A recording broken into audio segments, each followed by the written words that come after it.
All right, let's talk about one of the weirdest and, honestly, most important moments in history, the Glorious Revolution. Think about it, a full-on overthrow of a king that happened without a big, bloody war. It's pretty wild. So how on earth did they pull that off? Well, that's exactly what we're going to unpack today. I mean, it sounds kind of impossible, doesn't it? But yep, that is exactly what went down in England back in the late 17th century. So that's the big question we're tackling.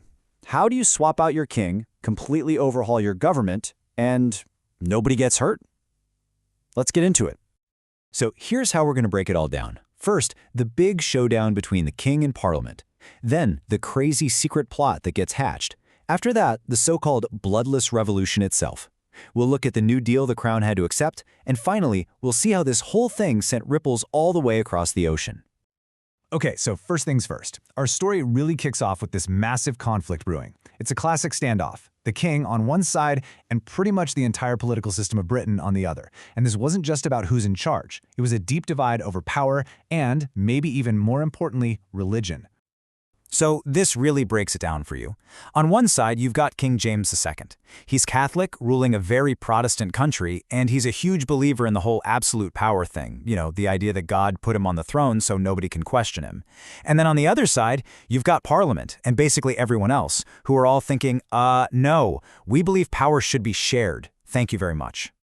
And just a super quick refresher, when we say Parliament, we're basically talking about Britain's main lawmaking group. Think of it like the U.S. Congress. They were supposed to be the voice of the people, and let's just say they were not vibing with the king's whole vision for the country. You can just feel the tension, right? The country was split right down the middle, with these two completely opposite ideas about faith and power. Nobody was backing down, and it was getting pretty clear that this whole setup just wasn't going to last. Something was about to break.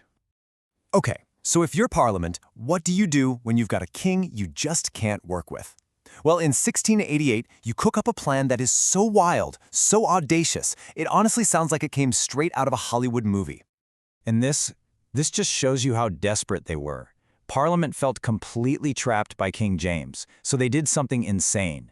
They sent a secret message to a Dutch prince, William of Orange, who, by the way, was married to King James's own Protestant daughter, Mary, and they basically said, hey, how'd you like to bring your army over here and, invade England and take the throne? Just, wow. So this brings us to the most incredible part of the whole story. An invasion has been invited, an army is literally on its way, and yet we call this the Bloodless Revolution. How is that even possible? Well, it all happened unbelievably fast. William and his army land in November, but there's no big fight. As he starts marching toward London, King James's support just evaporates. His own commanders, his nobles, they all start switching sides. James looks around, realizes he has literally no one left to fight for him, and just leaves. He flees the country and goes to France. And that is the year you got to remember, 1688. In just a matter of weeks, an entire kingdom changed hands without a single major battle being fought. It was a quiet coup, but man, it was about to make a whole lot of noise in the history books. This quote really nails it. The impact was just massive. This wasn't just about who got to wear the crown in Britain. The shockwaves from this quiet little revolution were about to be felt thousands and thousands of miles away. So, King James II is gone. Now what? Well, Parliament has their new king, but they are absolutely determined not to make the same mistake twice. This time, there are going to be some new rules. First up, they officially offer the crown to William and Mary, asking them to rule together. So, success. They've got their Protestant monarchs on the throne. But there was a huge but attached.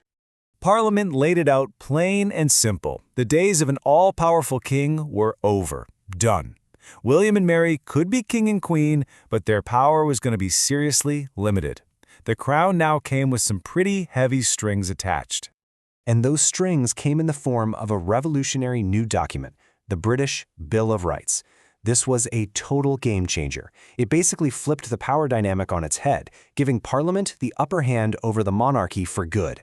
And it guaranteed all these rights that were pretty radical at the time, like protecting members of Parliament's freedom of speech and even banning cruel and unusual punishments. Sound familiar? And what they ended up creating is what's called a constitutional monarchy. It's the same system Britain has today.